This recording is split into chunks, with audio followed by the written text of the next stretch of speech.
누가복음 8장 4절에서 15절 말씀입니다.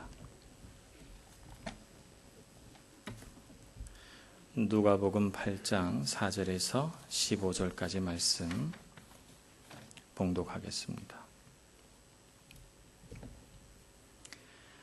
각 동네 사람들이 예수께로 나와 큰 무리를 이루니 예수께서 비유로 말씀하시되 씨를 뿌리는 자가 그 씨를 뿌리러 나가서 뿌릴새 더러는 길가에 떨어짐에 밟히며 공중의 새들이 먹어버렸고 더러는 바위 위에 떨어짐에 싹이 났다가 습기가 없으므로 말랐고 더러는 가시떨기 속에 떨어짐에 가시가 함께 자라서 기운을 막았고 더러는 좋은 땅에 떨어짐에 나서 100배의 결실을 하였느니라. 이 말씀을 하시고 외치시되 들을 귀 있는 자는 들을지어다. 제자들이 이 비유의 뜻을 물으니 이르시되 하나님 나라의 비밀을 아는 것이 너희에게는 허락되었으나 다른 사람에게는 비유로 하나니 이는 그들로 보아도 보지 못하고 들어도 깨닫지 못하게 하려 함이라. 이 비유는 이러하니라. 씨는 하나님의 말씀이요 길가에 있다는 것은 말씀을 들은 자니 이에 마귀가 가서 그들이 믿어 구원을 얻지 못하게 하려고 말씀을 그 마음에서 빼앗는 것이요 바위 위에 있다는 것은 말씀을 들을 때에 기쁨으로 받으나 뿌리가 없어 잠깐 믿다가 시련을 당할 때에 배반하는 자요 가시떨기에 떨어졌다는 것은 말씀을 들은 자이나 지내는 중 이생의 염려와 재물과 향락의 기운이 막혀 온전히 결실하지 못하는 자요 좋은 땅에 있다는 것은 착하고 좋은 마음으로 말씀을 듣고 지키어 인내로 결실하는 자니라. 아멘. 찬양대의 찬양으로 하나님 앞에 영광 돌리겠습니다.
아멘.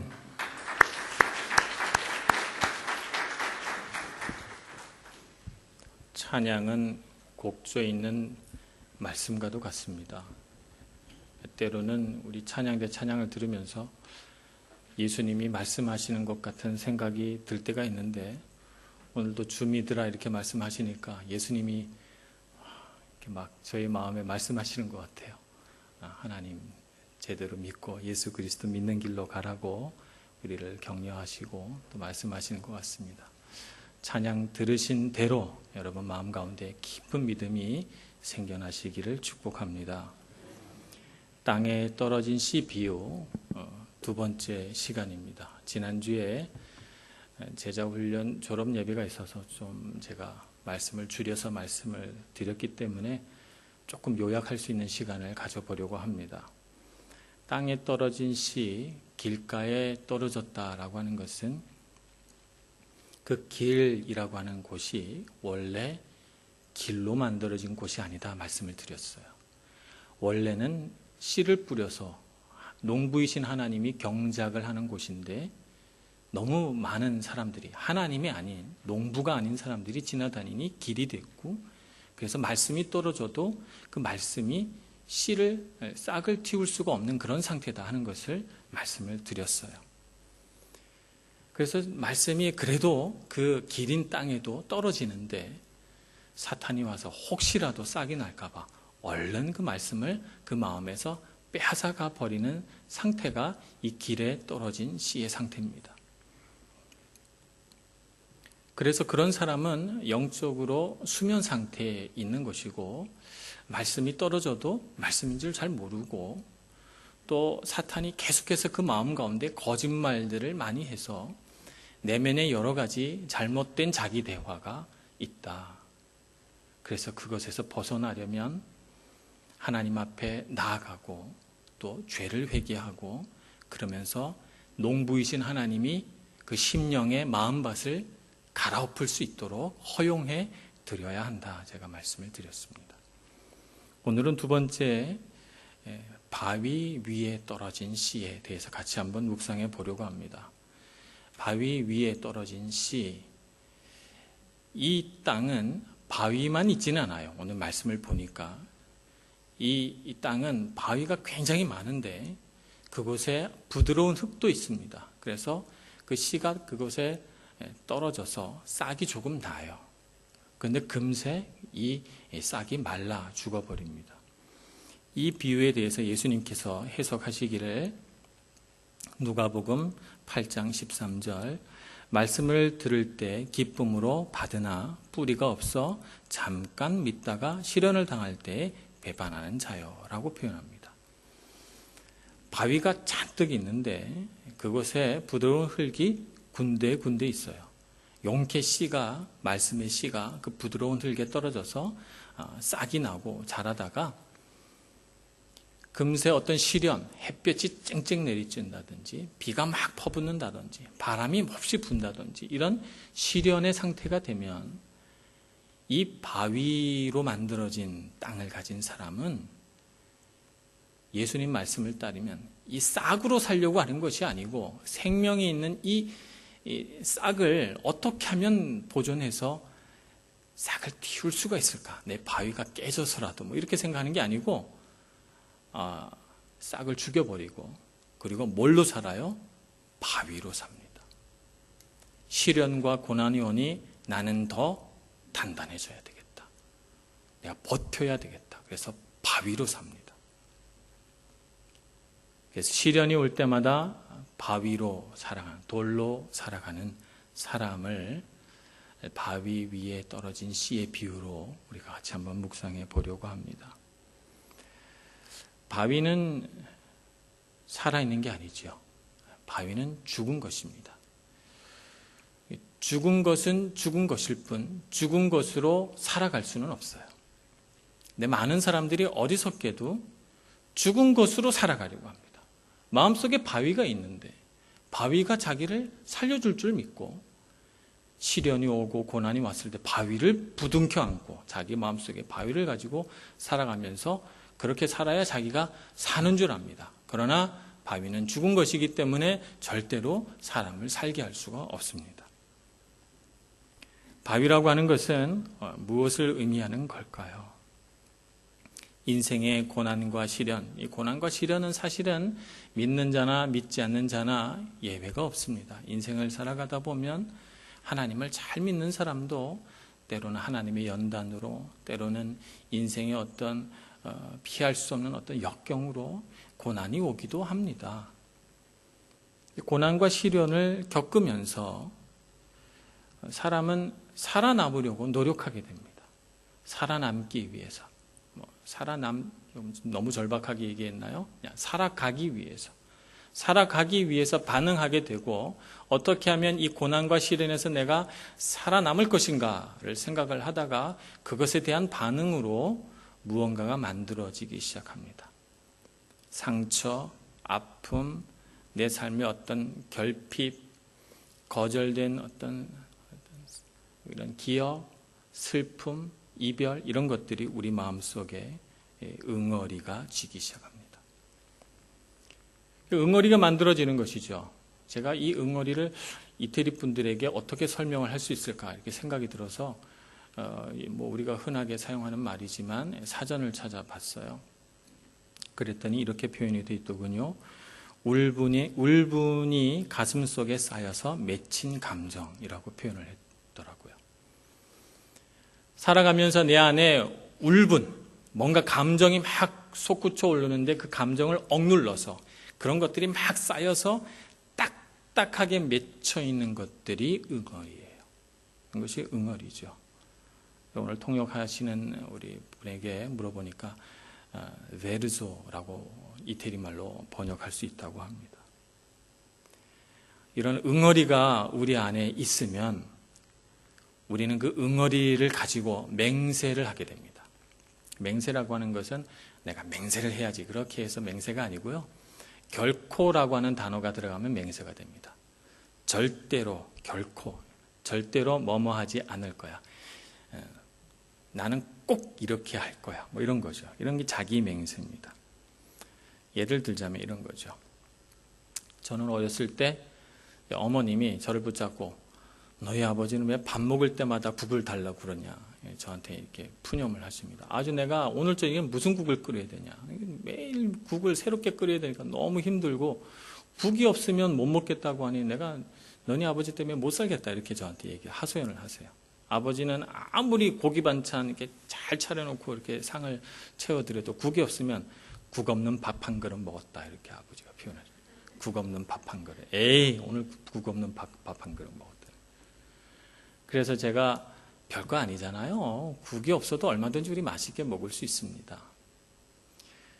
그런데 그 사소한 문제를 가지고 불화하는 두 분의 모습을 보면서 제 마음속에 맹세가 생겼죠. 난 저렇게 살지 말아야지. 난 국을 먹지 않을 거야. 절대 난 국을 먹지 말아야지. 이렇게 생각을 했어요. 그래서 제가 결혼을 해서 아내에게 자랑스럽게 얘기했어요. 여보, 난 국을 안 먹어도 괜찮아. 아버지가. 그래서 제 아내가 저한테 그러더라고. 그래, 국을 먹을 수도 있고 안 먹을 수도 있는 거지. 난 굉장히 좋은 남편이라고 생각하고 자랑 삼아 나는 국을 먹지 않아. 이렇게 으쓱하면서 얘기를 했는데 아내에게 통하지 않아요. 그래서 제가 대화하다가 어떤 우리 다른 분들에게 제 마음을 또 얘기를 합니다. 어떤 분이 이렇게 얘기하시는데 우리 남편이 국이 있어야 된다는 거예요. 그래서 이때가 찬스다. 내가 좋은 남편이라는 걸 보여줘야 될 찬스잖아요. 그래서 저는 국을 먹지 않습니다. 이렇게 얘기하는 거죠. 저는 국을 먹지 않아요. 아유 힘드시겠어요. 그러면서 제 마음속에 국을 먹어야 되겠다고 생각하는 그 남자분은 잘못됐다. 그 생각이 드는 거죠. 정말 그렇습니까? 그렇진 않아요. 제 마음속에 제 경험이, 제 삶의 경험이 뭔가 응어리가 되고 거기서 맹세가 생기고 그래서 제 안에 그런 다짐으로 세상을 살아가는 거죠. 우리 안에는 참 그런 것들이 많이 있습니다. 나는 아빠처럼 살진 않을 거야. 나는 엄마처럼 살진 않을 거야. 이런 맹세가 있는 분들이 있습니다. 또 때로는 나는 절대 그리스도인하고는 결혼하지 않을 거야. 이런 거. 또 나는 절대 안 믿는 사람과는 결혼하지 않을 거야. 뭐 이런 결심. 적어도 내가 형만큼은 돼야지. 나는 아빠만큼 되지 못해서 나는 실패한 인생이야. 뭐 이런 것들. 사람이 일찍 일어나야지. 나는 반드시 일찍 일어날 거야. 뭐 이런 다짐들이 우리 안에 있어요. 근데 그런 우리 안에 맹세들을 가만 살펴보면 자기 경험이 다 있습니다. 자기가 경험한 경험이 있는 거죠. 그런 맹세가 생겨나게 된 그 응어리진, 그 어떤 고통의 상황이 있고 거기서 살아남기 위해서 내 안에 그런 맹세가 생기는 것입니다. 그래서 내 안에 그것이 단단한 마음이 돼요. 제가 아는 어떤 분은 둘째 딸로 태어났는데 아버님이 굉장히 아주 명석하신 분이라서 서울대를 졸업하고 또 굉장히 고위직에 계셨어요.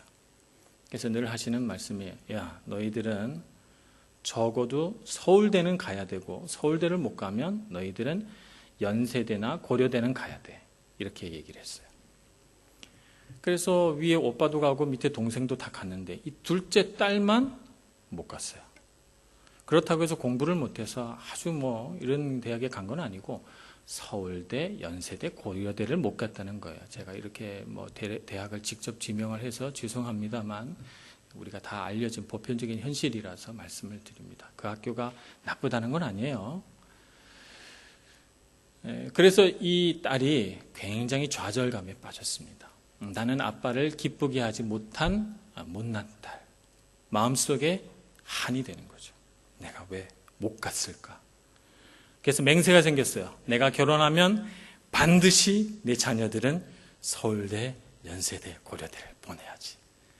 그래서 고통받는 이 둘째 딸과 같은 자녀가 또 만들어지겠죠. 이렇게 하는 것이 잘하는 겁니까? 그렇지 않을 거예요. 제가 아는 어떤 분은 또 이런 경험이 있었다고 고백을 하시더라고요. 어렸을 때 초등학교 1, 2학년 때 친구들이랑 같이 놀다가 싸웠어요. 아이들끼리 뭐 놀다 보면 언제든지 싸울 수 있잖아요. 그냥 투닥투닥 싸우다 보니까 먼저 우는 쪽이 이기는 거거든요. 울면 이제 내 편이 오니까. 그래서 이 친구가 울었단 말입니다. 우니까 이제 엄마가 달려서 누가 내 귀한 아들을 울렸어 이렇게 된 거죠. 엄마가 달려오니까 상대방 아이도 놀란 거예요. 그래서 울었어요.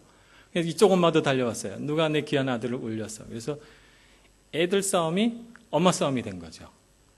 그래서 큰 싸움이 됐어요. 상황은 들어보지도 않고 엄마끼리 너무 싸운 거예요. 이 두 아이는 울음을 그쳤어요. 도대체 이게 어떻게 된 거지? 이런 상황이 될 줄은 몰랐던 것이죠. 그리고 그 엄마 아들끼리 싸우는 것을 이 두 아이가 말려보려고 아무리 애를 써도 되지 않습니다. 그 순간 이 아이 마음속에 어떤 마음이 생겼어요? 나는 갈등을 일으키면 안 돼. 나는 절대로 그렇게 하지 않을 거야. 왜냐하면 내가 통제할 수 없는 상황이 되는 것을 경험했으니까. 그래서 어른이 됐을 때 그런 관계를 이렇게 맺다가 누군가와 갈등이 생길 것 같으면 너무 두려운 거예요. 그래서 갈등이 생기지 않게 만들려고 굉장히 노력합니다. 다 잘해줘요. 그리고 갈등이 생길 것 같으면 떠나버립니다. 내 안에 맹세가 있기 때문이고 그런 상황에서 내가 살아남기 위해서 치열한 자기 내부 안에서의 싸움이 있었기 때문입니다. 이런 우리의 모습은 아마 누구나 각자 하나씩 다 다를 수는 있지만 하나씩은 갖고 있을 것 같아요. 누가 만들어 놓은 나입니까? 하나님이 그렇게 우리를 만들어 놓으신 것입니까? 세상이 만들어 놓은 것입니까? 세상이 우리를 그렇게 만들어 놓은 거죠. 세상이 그렇게 만들어 놓은 거예요. 그래서 우리 안에 그런 맹세가 있게 했고 그런 응어리와 그런 다부진 각오를 가지고 그 딱딱해진 마음으로 살아가도록 우리를 만들어 놓은 거죠. 나는 그렇게 딱딱해진 마음, 세상이 만들어 놓은 나로 살아갈 때 행복할까요? 아니면 하나님이 처음 나를 태어나게 할 때 만들어 놓으신 그 하나님의 형상으로 살 때 행복할까요? 여러분 어느 쪽으로 사는 것이 더 행복할 것 같습니까? 세상이 만들어 놓은 나로 살아가는 것은 절대로 행복하지 않습니다. 설령 그 자기 맹세가 좋은 것이라고 할지라도 말입니다. 하도 아버지가 술을 마셔서 어린 아들이 그 모습을, 술주정하는 아버지 모습을 보면서 나는 절대로 술을 마시지 않을 거야, 이런 맹세를 평생 가지고 살아간다고 하면 술 먹는 사람은 다 비난할 거예요. 그죠? 좋은 것처럼 느껴지지만 그 맹세가 있는 한 그는 하나님의 은혜를 맛볼 수가 없습니다. 그러니 아무리 좋은 맹세를 마음에 갖고 살아가도 하나님이 주신 것이 아니면 다 죄입니다. 다 죄입니다. 세상이 만들어 놓은 것, 세상이 딱딱하게 우리 마음속에 응어리지게 만들어 놓은 것은 다 바위고, 내 마음속에 바위가 있는 한 하나님의 말씀은 뿌리를 내릴 수가 없습니다. 응어리진 마음속에 그런 아주 단단한 맹세가 있는 것이 문제일 뿐만 아니라 그것이 또 문제가 되는 이유는요, 그것이 내 삶의 기준이 된다는 거예요. 제가 아까 말씀드린 것처럼 국을 먹느냐 안 먹느냐를 가지고 좋은 남편이냐 안 좋은 남편, 이게 기준이 되는 거예요. 저한테는 국을 꼭 먹어야 되는 사람, 좋은 남편 아니구나 이렇게 생각할 수 있잖아요. 제가 술을 먹지 말아야지 하는 맹세를 가진 사람은 그게 기준이 됩니다. 술을 먹는 사람은 다 나쁜 사람인 거죠. 부모님이 너무 생활력이 없어서 가난하게 살았어요. 그래서 어린 시절에 그 환경에서 크면서 이 아이가 나는 열심히 일해서 부지런하게 일해서 가난해지지 않을 거야 라고 맹세를 가졌어요. 그래서 정말 아침마다 일찍 일어납니다. 새벽마다 일어나요. 열심히 부지런히 살아갑니다. 이 사람에게는 그 맹세가 기준이에요. 게으른 사람은 다 나쁜 사람, 아침에 일찍 안 일어나는 사람은 게으른 사람, 그래서 이 사람은 나쁜 사람, 이렇게 되는 거죠. 그게 기준이 되는 거죠. 아프리카에 가면 미의 기준이 우리와 좀 다릅니다. 어느 부족은 이가 검어야 미인입니다. 그래서 태어나면 이를 검게 하는 약초를 이렇게 줘가지고 이가 나면서부터 그것을 이렇게 질겅질겅 씹고 껌처럼 이렇게 물고 다니게 합니다. 그래서 한 열 몇 살이 지나가면 아이들 이가 검어지기 시작해서 성인이 되면 이가 새까맣게 돼요. 그래서 이제 어느 다큐멘터리 보니까 이를 드러내고 이렇게 웃는데 무섭더라고요. 검은 이를 가지고 있으니까 무섭잖아요. 또 어떤 아프리카 부족은 목이 길어야 미인입니다. 그래서 사춘기가 지날 때부터 여자아이들 목에 고리를 하나씩 끼웁니다. 그래서 턱까지 고리를 끼워서 이렇게 턱을 들고 다닐 수밖에 없을 정도로 고리를 끼워요. 그래서 목이 길어지게 만듭니다. 인위적으로. 그래서 이 고리를 몇 개 끼웠냐? 10개를 끼웠느냐? 15개를 끼웠냐? 많이 끼울수록 미인이에요. 그래서 사람의 체형이 아주 기형이 되죠. 목만 이렇게 길어지니까 말입니다. 르네상스 시대의 미의 기준은 여성들이 약간 뚱뚱하다 싶을 정도로 통통해야 돼요. 그래서 르네상스 시대의 그림을 보면 여성들이 허리가 다 접힙니다. 살이 이렇게 다 접혀요. 그 시대에 오늘날 미인이라고 생각하는 분을 이렇게 그려서 이렇게 그림으로 해놓으면 왜 저렇게 가난하게 삐쩍 마른 여성을 그려놨나 이렇게 생각할 거 아닙니까? 기준이라고 하는 것, 사람이 세운 기준이라는 건 인종에 따라서, 장소에 따라서, 역사에 따라서 달라지는 거 아닙니까? 절대적인 것이 아닙니다. 이것은 다 사람이 만들어 놓은 것이에요. 사람이 이 세상을 살아가면서 상처와 아픔과 역경과 고통을 지나가면서 내가 내 마음속에 만들어 놓은 기준, 그 기준은 좋은 것이 아닙니다. 그것을 당연한 것으로 받아들이면 안 됩니다. 그 기준에 묶여 있으면 그 기준이 삶의 목표가 됩니다. 나는 술을 마시지 않는 남자가 될 거야. 나는 어머니처럼 살지 않는 여자가 될 거야.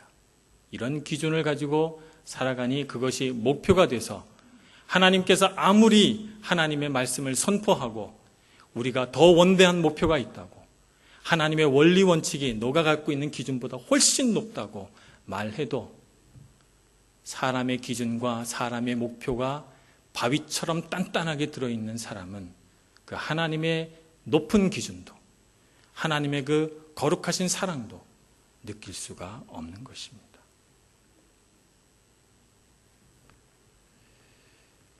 이것은 허상입니다.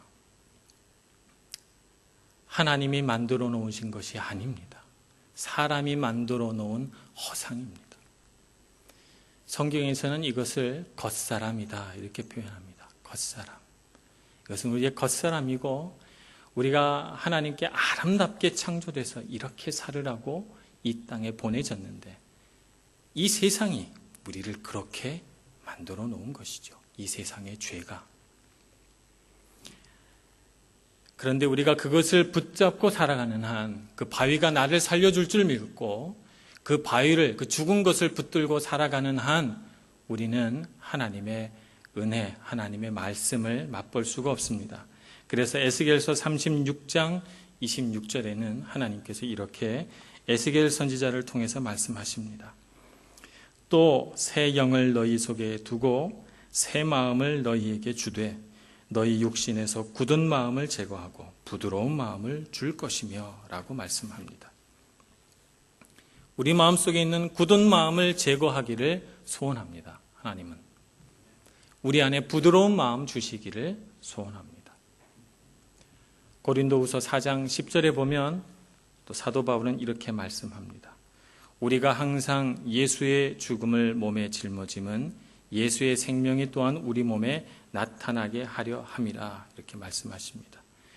우리 안에 죽은 것, 우리 안에 바위처럼 단단한 것, 그걸로 우리가 살 줄 알고 그걸 붙들고 살아가는 우리의 겉사람은 죽어야 합니다. 사람은 그 겉사람으로 사는 사람은 절대 바뀌지가 않습니다.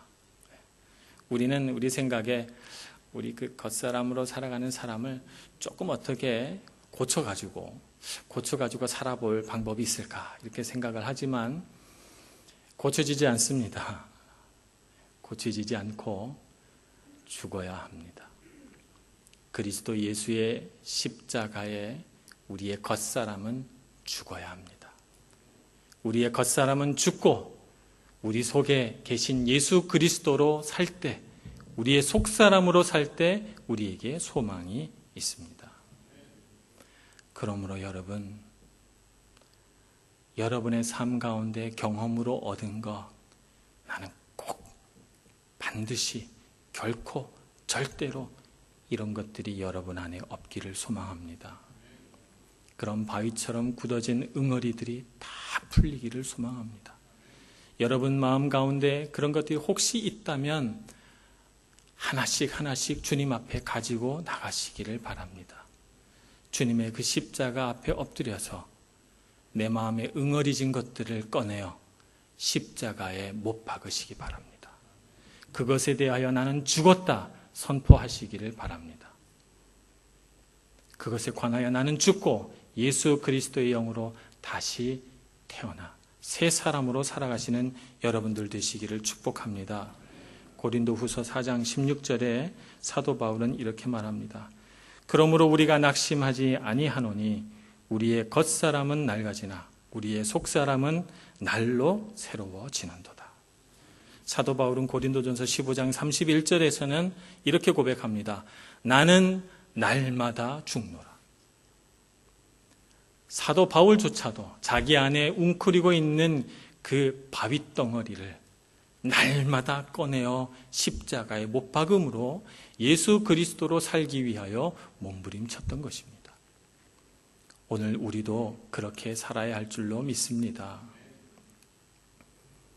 그렇게 살지 못하면 우리는 자꾸 고장난 라디오처럼 똑같은 얘기를 하게 돼요. 똑같은 얘기를 하게 되고 거기에 갇혀서 살게 됩니다. 그래서 예를 들자면 아침에 일찍 일어나야 되겠다라고 그런 맹세를 가지고 살아가는 사람은 누구를 만나도 그 얘기를 합니다.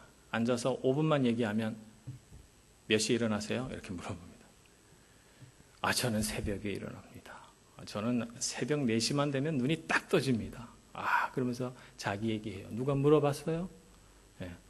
어떤 사람은 아침에 일찍 일어나서 일찍 자는 사람이 있고, 어떤 사람은 적당히 일어나서 또 적당히 자는 사람도 있고, 살아가는 사람은 다양하고, 자는 시간에 따라서 부지런하는 사람, 부지런하지 않은 사람, 혹은 일 잘하는 사람, 일 못하는 사람, 좋은 사람, 나쁜 사람을 가를 수는 없는데, 이 사람은 자기 기준이, 자기 맹세가, 자기 목표가 되고, 그것이 자기 자랑이 되고, 자기 의가 되고, 그것으로 세상을 바라보니 얼마나 좁은 창문으로 세상을 바라봅니까? 우리 안에 그런 것들이 없기를 소망합니다. 우리 안에 주님이 주신 은혜만이 가득해서 내가 세워놓은 모든 기준은 다 부서지고, 내가 세워놓은 모든 인간의 목표들은 다 무너져 버리고, 예수 그리스도의 원리 원칙만이 내 삶 가운데 들어와서 예수로 인하여 살아가는 저와 여러분 되기를 간절히 소원합니다. 이렇게 예수 그리스도로 살아가려면 호흡이 필요합니다.